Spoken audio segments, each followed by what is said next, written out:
Oh, hello again. Hello the world. Hello the internet. Hello Jason Isaacs. We're back on a bit of a roll. Had quite a few videos going out over the last 24 hours or so, so I thought I might as well carry on in that vein and release something on devolution. I have a sneaking suspicion this could be quite a popular little presentation, not least because it's highly likely that the question on it in some form is likely to come up in the exam of this year, that of course being 2022. So let's begin at the beginning, and we're going to begin by talking about our definition. Now, the important thing here is that idea of intrinsic power. Intrinsic authority is reserved to Westminster. Westminster created the devolution experiment, and of course by Westminster I mean the central government of the UK created this devolved system, and it reserves the right to reverse it should it wish to do so. That's a de jure power. So de jure, yes, Westminster could reverse all those laws I'm going to mention in a slide or so, but in reality that is de facto. It would be very, very tricky.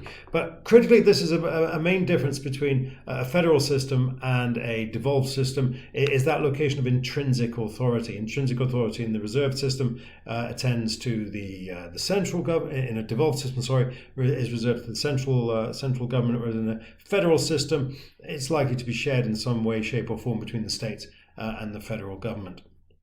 But I'm getting ahead of myself. I don't really want to go down that road so much. Let's talk instead about the background to devolution in the UK. And again, are you going to be examined on this? No, not really. But it is interesting in that, in 1979, we often forget that there was a referendum in Scotland. And Scotland voted yes, it did actually want a devolved assembly. However, the threshold that was set on that referendum was not crossed.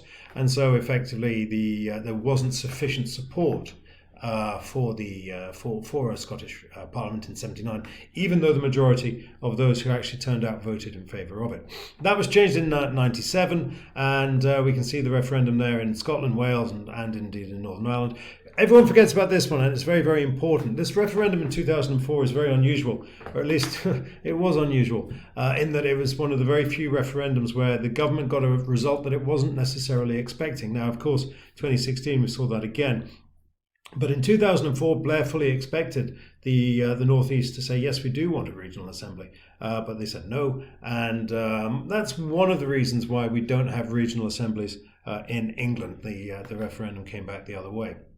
We'll come back to that in a while, but let's crack on in a minute with a structural look at devolution in the UK. Now, those of you who've been following my videos might have seen that I really like this idea of structural, rational, and cultural. This is an idea that comes up in the comparative theory, but it's an interesting way of tackling questions all the way through, and it's a good way of getting into good habits and also exploring the very blurred lines that I always seem to run into when I'm talking about structural, rational, and cultural points. And by the way, anyone who wants to take issue with any of these, feel free to shout me down in the comments section if you think I've said something that's structural and you are utterly convinced it's rational or whatever. Anyway, there we go. You can do that.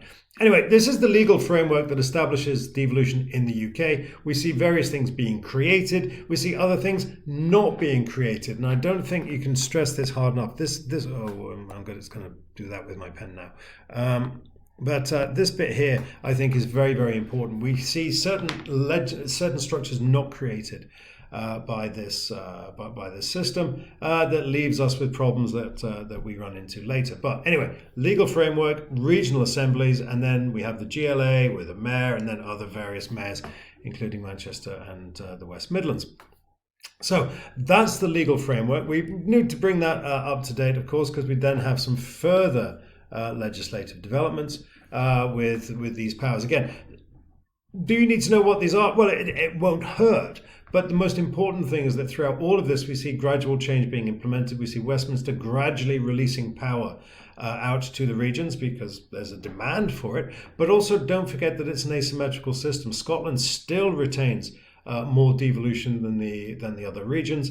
Northern Ireland has been a bouncy journey. That probably, with respect to my Northern Ireland friends, the most interesting aspect of the Northern Ireland devolution experiment is, first of all, the fact that it's been critical to ensuring a degree of power sharing and thereby peace, but also the fact that it was suspended twice because the government essentially fell apart. So There we see the nature of intrinsic and devolved power again. So the Northern Ireland Assembly was suspended on 2 occasions. I think I mentioned that on the previous slide.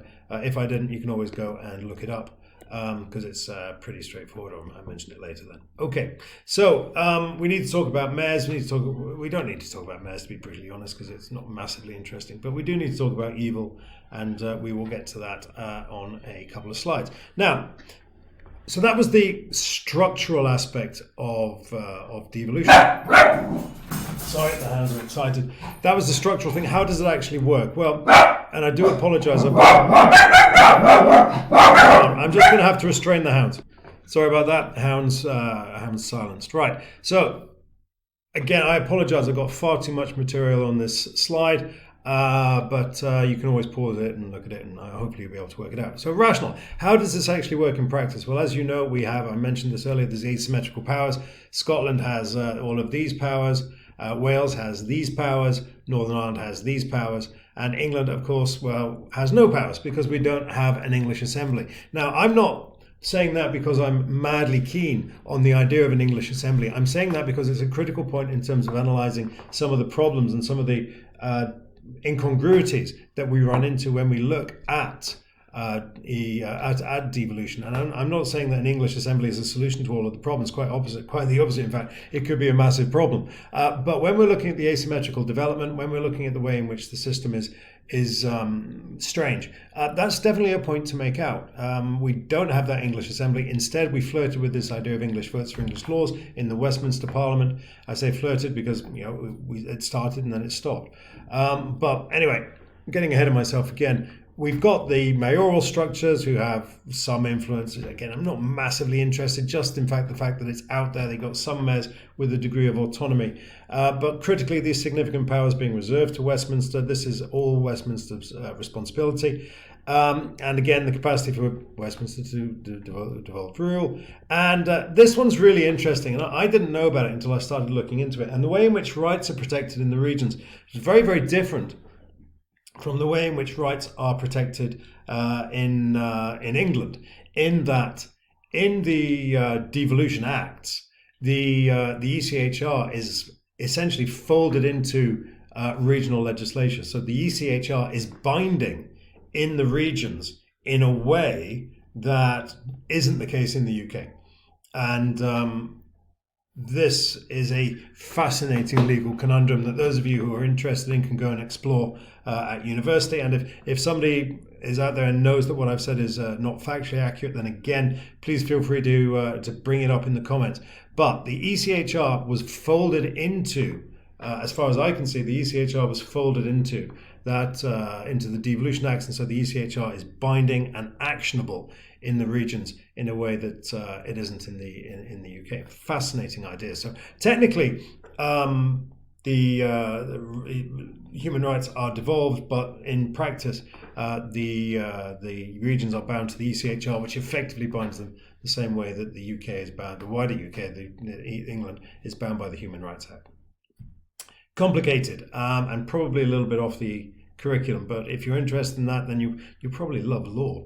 Right, so that's rational. I mentioned evil. This is the process, and it's worth mentioning that in reality it really just follows the standard process in that here it's being voted on in the entire House. Here we've got a committee of the entire House. The report stage is the entire House. The first reading is the entire House. It's only really at this point here that we get into the evil process, where we have the Legislative Grand Committee. We kick the regional the regional MPs out, so the Scottish, the Welsh, those from Northern Ireland. They're asked to leave, and we have this little bit here, which is essentially evil. And then it comes back into the main process, and it gets read again by the whole House. It's ridiculously complicated, and obviously there are opportunities for Scottish and Welsh and Irish MPs to speak, and and that's one of the reasons why basically it was a bit of a damn squib. And so we introduced it in 2015, it was suspended in 2020, and then basically it was killed in 21. As far as I'm aware, the only occasion on which it's been used was the housing bill in 2016. And again, you are very, very welcome to shout me down in the comments if I've got that wrong. Please do let me know. Critically, it's not playing anymore. So evil is gone.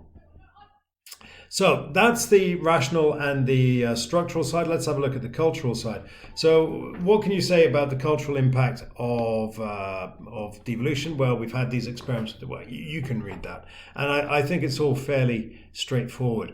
Again, calls for greater English representation. I'm not entirely sure if there is a massive hunger for an English assembly, but it's a point that you can make because England is, by any measure in this sense, underrepresented. Of course, if you were to bring in an English assembly into a quasi-federal model, then it would probably dominate it. So that's not the answer. But I don't know what the answer is, and clearly neither does anybody else, because otherwise it would have been implemented. We've got all of these different things, which is working well, and Scottish independence is obviously still bubbling along. The peace process has held, and that's fantastic. Brexit is perhaps more dangerous to the peace process than anything dreamed up by devolution. And we are looking for those calls for parity and authority. But again, those are more theoretical arguments. I don't necessarily see there as being a huge hunger in the regions, but again, my friends in the comments, I'm sure, can put me right on that. Now, the thing that's probably going to come up in the exam are arguments for further reform, and these are the things that I would be looking at. It is that asymmetric representation, the English underrepresentation, the arbitrary distribution of mayors across the country. There doesn't seem to be any plan or strategy to that. West Lothian question remains, and I think so does Brexit. Brexit has put tremendous strain on the devolved model, and the obvious answer to that is still far from clear, particularly with Northern Ireland, well, with Scotland and Northern Ireland for very, very different reasons, under tremendous strain, thanks to Brexit. And Wales voted out, so I suppose they're fairly happy. And of course, Scottish independence remains very much on the agenda. And that's probably about it from me. Yeah, this is where my exam focus would be. If you've got any questions or looking for any clarification, just drop me a comment in the box. I look forward to fielding them as they come through. I wish you all the very best, and look forward to catching up with you at some point in the next video or something similar. Anyway, thank you, and bye for now.